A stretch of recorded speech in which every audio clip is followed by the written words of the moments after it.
عثمان کو تمہاری بیٹی سے بہتر رشتہ عطا فرمائے گا اور تمہاری بیٹی کو اللہ عثمان سے بہتر رشتہ عطا فرمائے گا۔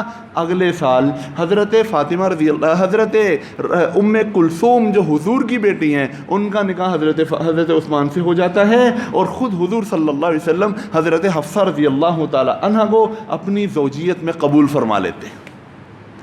تو یوں نظر آ جاتا ہے کہ واقعی اللہ نے عثمان کو میری بیٹی سے بہتر رشتہ عطا فرما دیا، اور اللہ نے میری بیٹی کو عثمان سے بہتر رشتہ عطا فرما دیا۔